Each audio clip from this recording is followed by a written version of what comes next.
Welcome to Mind Over Matter, where we feature young Jamaicans who are shooting for the stars. I'm your host, Margaret Boyne. Social media has become a large part of most people's everyday lives. This consumption of social media has allowed ordinary individuals to create content and to upload it online for the general public to enjoy. My guest is a YouTuber, a brand ambassador, and the recipient of the Prime Minister's Youth Award for Excellence in Arts and Culture. My guest is Rushaine Berry, aka Dutty Berry. Welcome to Mind Over Matter, Rushaine.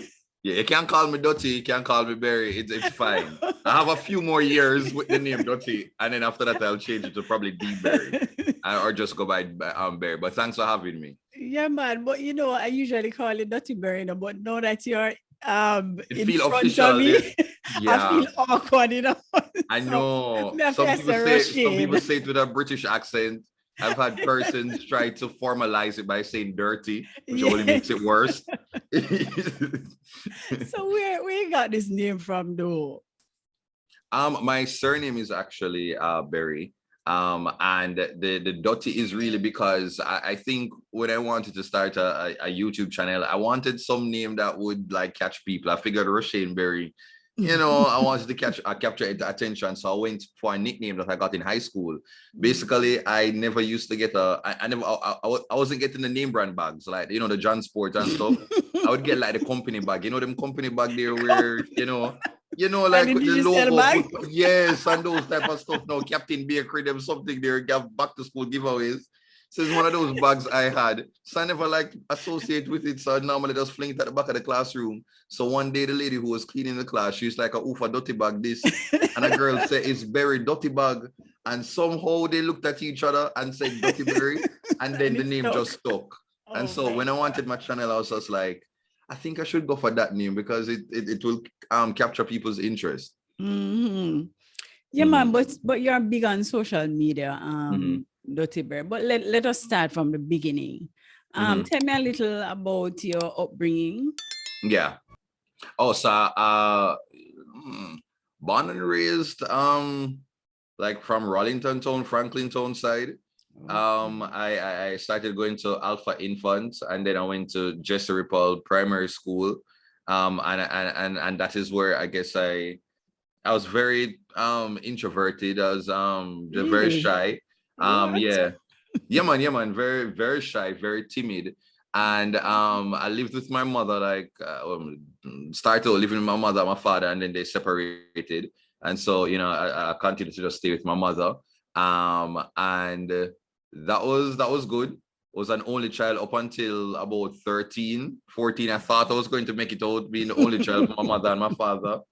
And then my mother decided to, have another child, and I was like, oh wow, I was this close, So I have a younger brother, and yeah, so that was like growing up. I was very shy, very sheltered.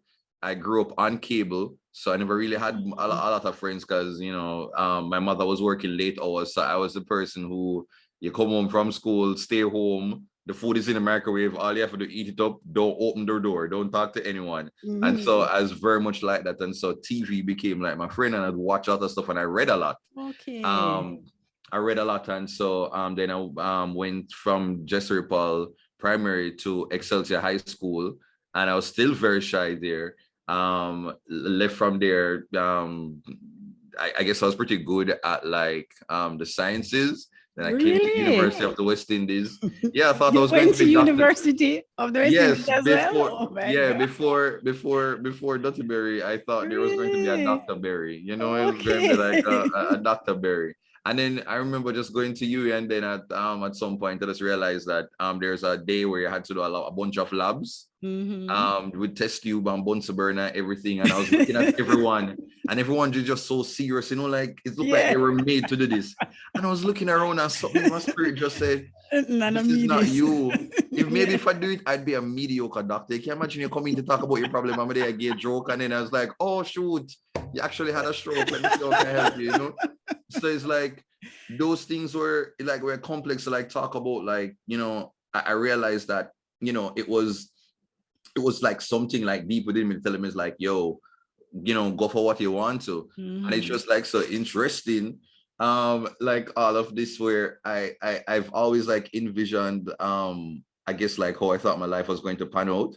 And I thought it was going to be that you go to school, you go to college, and as you leave, you find your job, and that's just that. That's where the chapter sold what was sold. Right. But I found out that you can have a plan for your life, and then you have your own personal desire that like lead you into something else, and you're like, wait, I might actually like this. Because there was always a part of me that liked like the art or like media and stuff. But I thought that wasn't serious stuff. Like I thought that was like joke. And we're told that it's not serious stuff either, Yes. So I ignored it. So looking back now, I realized that, like growing up and just like being there and being by myself, I watched a lot of TV and I read a lot. And so even though I never had a bunch of friends, I observed a lot, which is now a part of like the thing that I do know, where people say I talk about people business and talk about stuff, but really and truly, it is really just I find myself to be like an anthropologist. Like I really am, observing people, documenting culture in real time. I feel like if Louise Bennett probably, were a millennial, should be doing something that I'd be doing, This long time girl me never see you. Look how reach for mind over matter. Yes. But that would be it. You know what I mean? You're right. So how you first started out in social media though? I can't share it by book ups, like by book ups. I grew up now and I went to my first party, because I grew up now, so I finally can, reach home late. Can't come home late. And late for me at the time because 12. I was really a nerd. I was like, mommy tell me someone must reach home 10 o'clock. And I'm like, I'm going to reach home at 10:15. Look at that. That was me like, ooh, I'm really being a rebel, And so I remember I went to I guess a party and I got a little tipsy. And I came home and I think it was a Facebook and I started to like talk about how I'm going to, maybe I'm going to start my show one day and I'm going to have fans and people who support me. And I was just yapping on. I'm going to have probably guests that I talk to. And, maybe I'm going to probably call it like, the Dutty Berry Show. Maybe that's what it's going to be. And maybe I'm going to, like interview people and see how it goes. And I just did it and I posted the clip, just rambling off for about like 15 minutes. Woke up and I had friends on Facebook and they were just like, yo, you probably should actually do it. And I was like, wait, I was just rambling. I don't think I was serious. And the encouragement that I got, I was like, maybe. And so I started out doing little videos here and there, but it was just for my Facebook page. And then they started to tag other people. So then I was like, maybe I should actually start it, but I was very shy. So I'd be doing my thing, but I wanted my friends to be, when you're launching something, but it's your name, but you're gonna have other people like you go in front of the camera. So I was doing that for a while until eventually somebody came on the page and they're just like, but who really is Dutty Berry? Because it's like I had other people trying to do the stuff and I wasn't really myself, but because I was still shy, I was like, I'm the science kid. How do you break out of that shell? And when that person said it and I looked on my page and I realized it's my name, but 90% of the stuff I had my friends doing this, I had them and I'd probably pop in for like a 2 seconds and I was like, this is not good. This is my name. So I had to do some soul search and I was like, all right then, find something. So it wasn't really until which is interesting enough, like the Tessanne Chin, where I say it's so funny, like Tessanne entered The Voice and is when she entered the competition, that's when I found my voice, right? Yes. In terms of like, I was like, okay, don't overthink it. Like you watch TV a lot, you have these things in your head, but like you probably think people are going to find it weird, like why are you chatting? And I just decided to, you know what, I'm going to just do it. Don't think about anything. The same thoughts I have in my head, I'm just going to share it. And that's how I felt like, my social media thing happened when I did those videos reviewing Tessanne and The Voice, and people gravitated to it is when I felt like I kind of got into my stride. So that Chinita Goodas thing, that was scripted or it just come to you? I don't know. As I said, things fly out my head at the time. Like, but I use a second guess stuff like that. Like, what kind of stuff? Like, I'm a stupid, why I call her Chinita? I would second guess things like that. But at that point in time, I was unemployed. I was living with my father. And things, things were, it was different. Like, it was a humbling experience because I was banking on you leave from you get to Right, work, get a life is job. good, you're getting a bunch of money, that's it. Leaving from you and then being unemployed and then having a circle of friends where all of them got a job. Yeah. And then I was the last person like still unemployed, and I was like, it felt away. They're inviting me out and I have to be telling them excuses like, Yeah. oh boy, the rain falling, it's so far. Like when it's broke, my broke, Yes. my broke.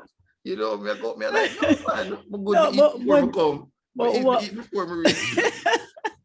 but My belly. what was your what were the responses from your parents? Because I mean you're at home on your laptop. You're not carrying no money, Oh, man, that was harsh. Like, especially when being a young adult and you don't figure out your life, because it's really weird, and it's like you're a child and you're like, oh yay, and then you get to high school now and you're still a kid, and then the minute comes just like figure out what you're going to do for your rest of your life, and you're like, wait, what?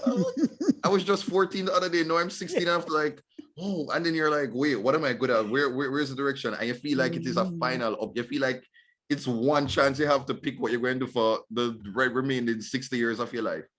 And so I was just, and then to do what they said to do, but you're not prepared to, like, you might follow that path, and that path, there's no space for you. Then it's just like, okay, how do I pivot in real time when I never really figured out a game plan? You get me? And so it was rough because my father, I think when he found out the amount of money to really fund the whole of med school the right way, he was just like, all right, yeah, man, whatever you want to do, because we don't know about that budget for that. Never really planned for that.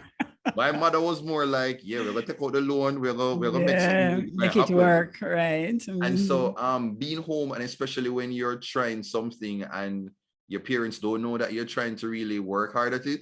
So when they come home, all they're seeing is that I left you in bed to go to work at 6 o'clock. I come back and you're on the laptop.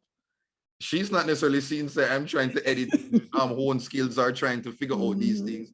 All she's seeing is that you're burning the current the whole entire day. So that used to be it. You come in and like, look no work, everybody else. It got to a point where my poor grandmother, because it was like the thing, people know that you left for you're unemployed. My grandmother knows she's at church, gone on the pulpit now, asking for a job. When our church is them give her a work. I give her something there from go work at Island Grill. I mean, I say, and I was actually, you can't even cook, nothing about food. I actually considered it. Because it became at a point now I realized that as an adult, it's like your worth is wrapped up in what do you do for a living. Right, that's it. And that hit me. Like it's like realizing that, oh my gosh, everything that you do, it comes about what do you do. So if you're trying to go to the bank, it's like how much what's on your pay slip. You want to do this, it's like you think about moving out, you can't wait, where you going to pay for the rent, but all of this. And I was just like, whoa, that is my worth now as an adult. And yes, so it's like I was like, maybe if I get any job, at least I feel like I'm doing something. Yeah. I was this close to go passing out my food handler's permit. You get me? Yeah. I could have been a Dutty chef. You get me? Thank the Lord. But yes, but that was the journey. And so they weren't so supportive, and I hid it from them. So they did not know. They didn't know that? They did not know. They did not know at all that I was like doing social media. I hid it from them. So when I was at my father's house, I would be in there like, oh, look at me, I'm a little nerd. The minute that he left for work, I would then take up, because I never had a tripod stand. So I would just like, I run and I take the iron board and then I put on my laptop, because I have my camera. I take a laptop and I use the laptop webcam quality, so it's really bad. And so I would do my little videos, and as soon as I come back from work, I put back everything and like, nothing to see here. So my mother found, so when the Tessanne thing happened, I was still doing it, like I was hiding everything. And it was one day when my mother was at work and she heard some people in the lunchroom like laughing and creating excitement about something and said like them. I said, Marcia, come look on this, and she like, oh yeah. So I said, look on the little boy. So my mother run go look now like our son.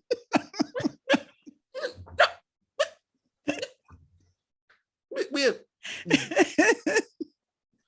My mother didn't know my mouth could have opened. Oh. My mother, I was very much gentle Jesus, me man. Look at a little child like me. Amen. You know? Yeah. So your boss went out. Yeah. Tell me how your life changed after that. I mean, it changed a lot, but I didn't really know. I didn't really realize what was happening because everything is like a lot happening at once. And so as somebody who is very introverted and very shy, and then Dutty Berry was, I guess, a part of my character where my close friends knew I could talk and they probably have a little personality, but everyone else, like, I felt like I was probably 95% Rushaine and my close friends knew the 5% Dutty Berry. When that happened, it's now the whole of Jamaica and people know Dutty Berry now. And so I wanted to be more protective of Rushaine. And so it was I remember going out and then I had a manager and I was just like, I was meeting people for the first time and I'm taking pictures and I'm just like,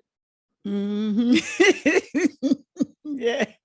And I'm happy, but it's still weird. I'm like, I look on you on TV and then you're saying that you know me and I'm just freezing up like this.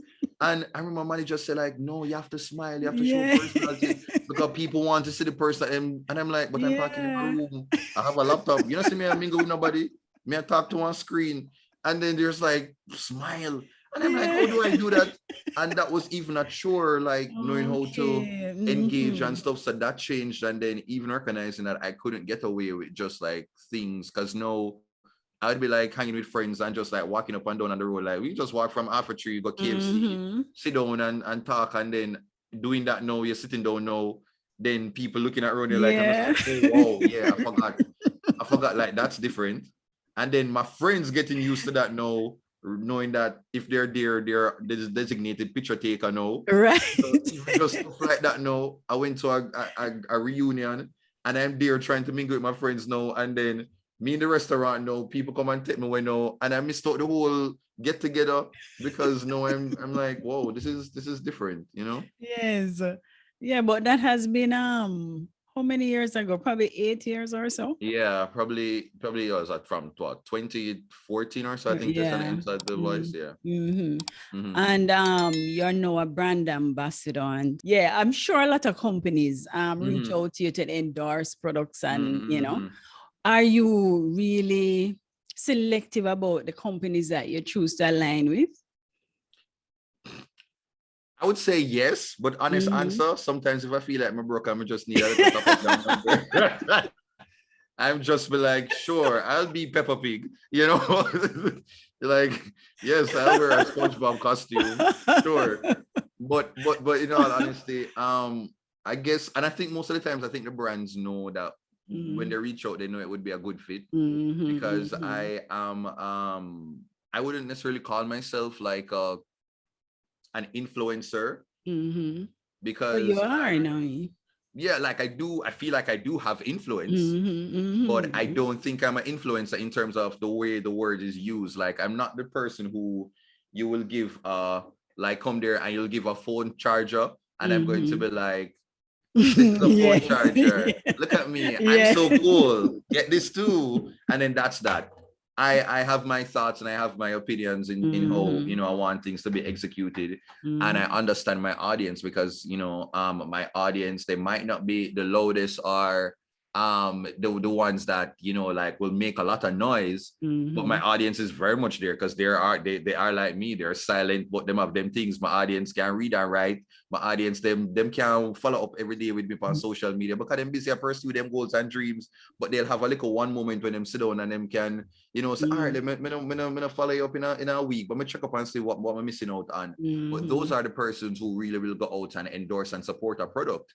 So when I do say, okay, go and purchase this ring, they are the ones now that they might not be commenting in droves or liking, but they'll actually show up to the place and say, okay, as I heard Dutty Berry say this now, let me go and see if I can have this product. And so I know that And so the brands, I think they see that value and they reach out, especially the fact that I love to talk. So, you know, so they buy into that. And I've been very appreciative of that, because corporate Jamaica really is what has made the Dutty Berry brand stay for as long as it has.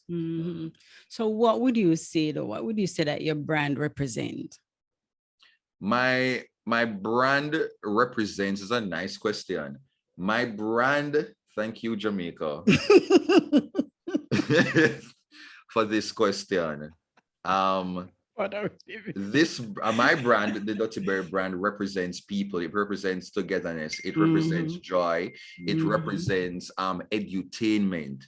It represents just showcasing humans as they are. I think at the end of the day, a lot of persons put out what you call it, pay a lot of attention to optics. I think I want to get to who the real person is behind the scenes. Like what you see right now, I really do love engaging. So whether or not I knew you from Wapikil Philip, we have a moment right now to share.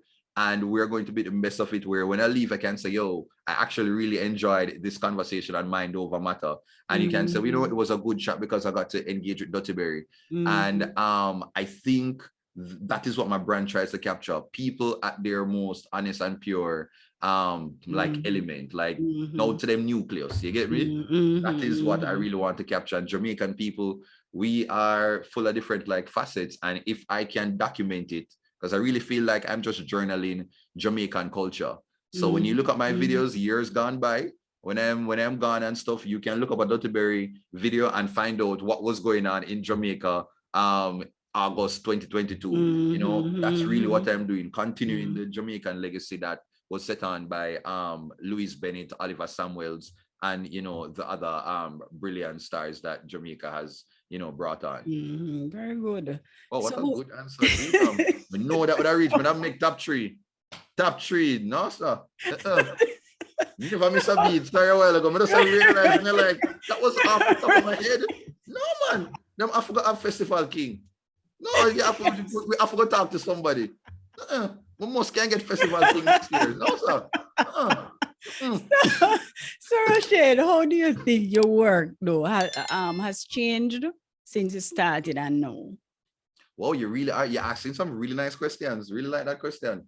I think it started off with me trying to work at what I think people liked and what they saw of me. And so initially I was just like, I don't want to show my serious side. I might not want to show the fact that I might have little intelligence and stuff, because it's Dutty Berry. So people say like, oh yeah, the mix-up youths. I felt like, oh, let me just do like, oh, like a full comedy, and that's just that. But me knowing me, and I know, say, yo, I love meaningful interactions. I love, you know, so even when I started out my countdown, that was quote unquote mix-up, because people are like, oh, you're going to try and talk stuff. Over time, I decided to put in like the big up segment, you know, where even if, because sometimes you have like fight or go on a school, and I never want, I realized that I was reflecting Jamaican culture to like not just the local audience, but to an overseas audience as well. So I wouldn't want when them look at the video now, them things say it's just fair fight or go on in a Jamaica for this particular week. So I was like, okay, even if there was a lot of chaos that happened, I want to make sure some of a big up segment where I'm gonna say, okay, sorry about that, where I'm gonna say something like big up to the reggae girls, or like big up to Shelly and Fraser, or if there was a Jamaican person who found a cure for something, I want to have that segment where I highlight the positive elements. And then even just like conversations now where I realize that, hey, I can talk. I want to have conversations talking about mental health, like sure, you know, and these things. And so over time, I realized that I can start to blend the Rushaine with the Dutty Berry, and I don't have to choose. And now I'm realizing that I don't think I even want to just focus on just like being a comedian. Like I'm a personality the same way.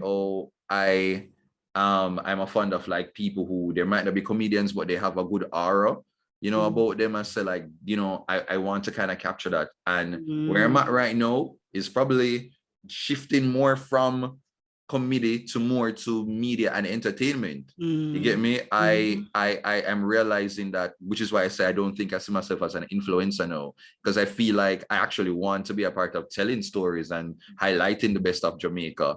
And so I'm more excited about being behind the camera and potentially even managing a Dutty Berry in the future, you know, like an actual talent, because I would have the understanding of how to navigate that space. So that is how I think things are changing right now.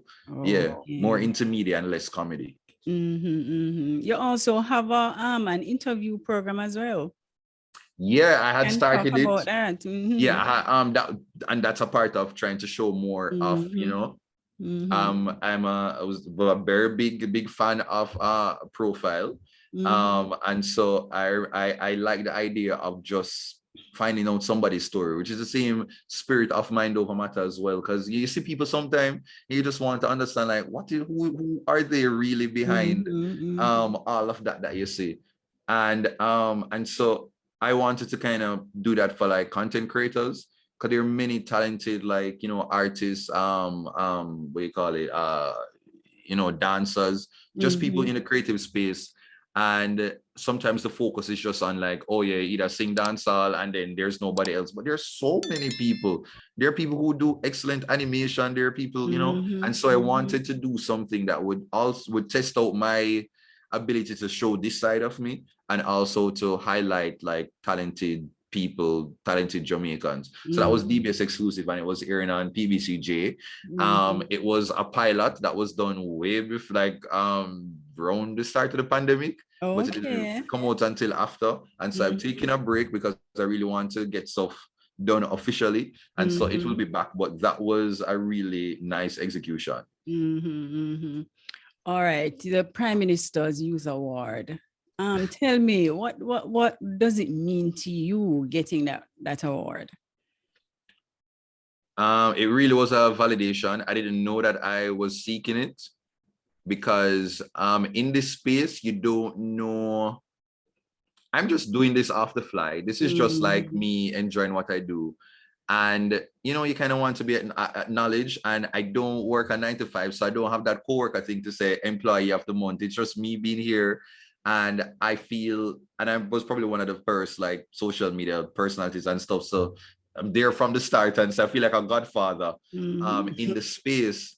And so when I didn't think that there was anything out for me, because I was like, it's not like me can say me gonna save somebody life when them jump over, you know, flat bridge, so me can get the hero award or whatever. And I'm not an athlete where me can say, oh, you know, I'm going to get this from because I broke the record. Right. I was just like, I guess I just do what I do, and I'll probably get an award from YouTube, give it a plaque when you reach 100,000, and I guess that's it.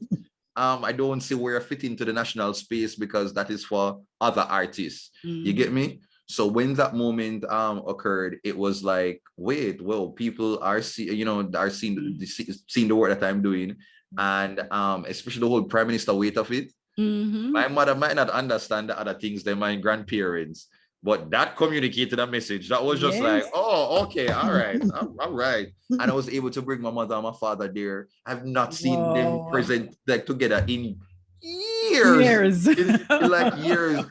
But they showed up, and it was just so good because they understood the weight of that. They might not understand the fact that we're getting likes, comments, and shares, but the Prime Minister Youth Award, definitely, I felt like it was for them, and I felt good to know that they can be like, all right, then no, like there's, you know, my son, I'm not doing like a full thing, but actually on a right path. Okay, so sometimes now you're out. Man, talk about your celebrity status now. Yeah. I know it's not every time you're out you want to see the burritos. How you handle those moments when you also want to be alone, you don't want to be contending with people. Oh, you handle that. No, I can be I think I can be a show pony. Like I can whoa, you know, because I learn, like I really do learn, and some of the things that found out that like people really don't care what you're going through at that moment, and it's sad. Because you could have had a bad day, you could have just lost your credit card and stuff them, and then you book up somebody who is their first time seeing you, and then the person come and say a picture, and you're just like, and that is the lasting memory that person said, you know, Dutty Berry full of himself and stuff. Yeah. Because them, and it might not be the place to go explain and tell them, so boy, you know, I had a rough day.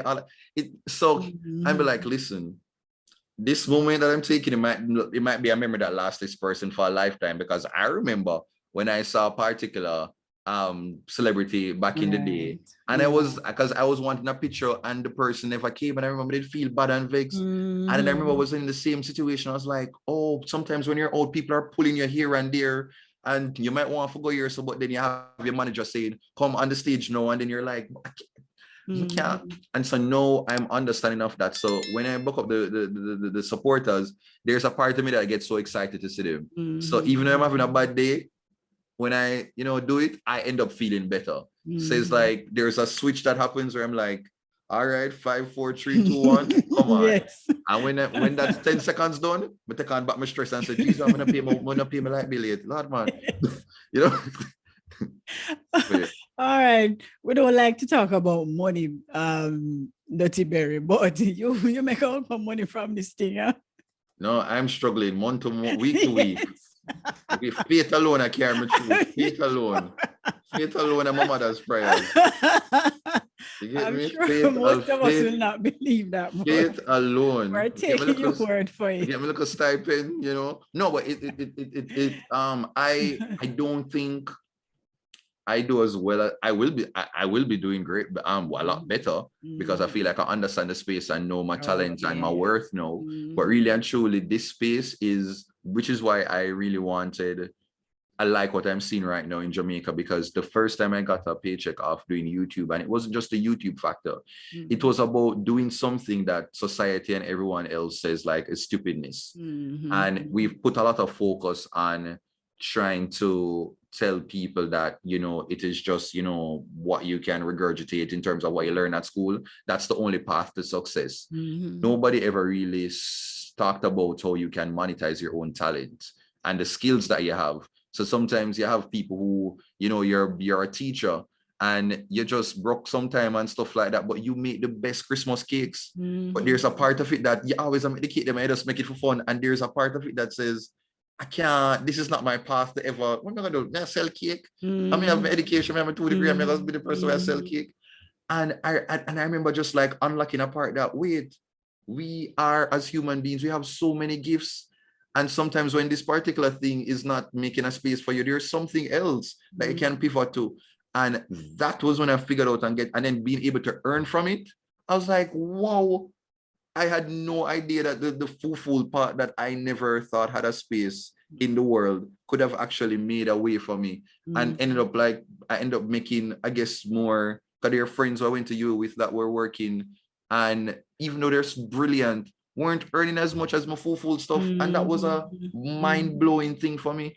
And it really, and that is why I wanted to see other young people who might not have the traditional path in terms of that road to academia, but maybe they are really excellent artists that they can paint and stuff, and find a way to use social media to really get to the audience. Because that audience isn't just going to be who's in your community, internationally as well. And so what I'm seeing happening right now, it's really good, because literally anything that you are talented at, whether you sew, you can put up your clothes and somebody see it and say, I want that blouse. That is what social media does, to kind of give people that independence and that authority over their talent, because it can be monetized. Okay, so before you leave, leave a message for somebody who is just starting out as a YouTuber or on social media. Give them a little advice. I would say actually spend time to know yourself.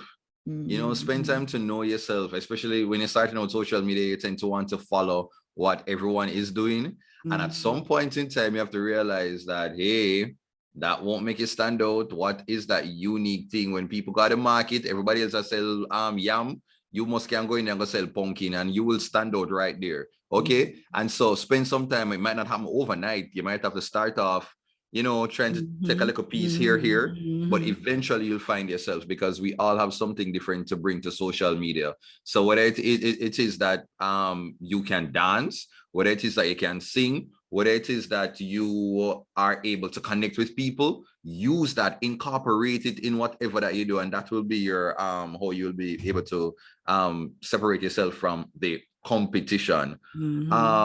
Outside of that, do your research. I know it might not be like a book type of feel, but their research, understand the space. If you're coming into YouTube, you're supposed to know what is called AdSense. You're supposed to know a little bit about editing. You might need to know a little bit about graphic, because so many times you have to do the things them yourself. So spend time for research and, know how to get some of the skills that are necessary for the space that you're occupying. That is that is what we call it, that my suggestion. And then when all is said and done, you come to Mind Over Matter so you can talk about how you made it. Simple as that. I love that. But it was great talking to you. I enjoyed this conversation. And I just want to wish you all the best. Whatever you do, I know it's gonna be great, Yeah. So all the best with that. Yeah, it has been a good shot. And you see, you get me, and I haven't ate anything all day. So you get in, this is the last, last leg of my excitement before. Yeah, man. And thanks again, I really appreciate no problem. it. Thanks for having me.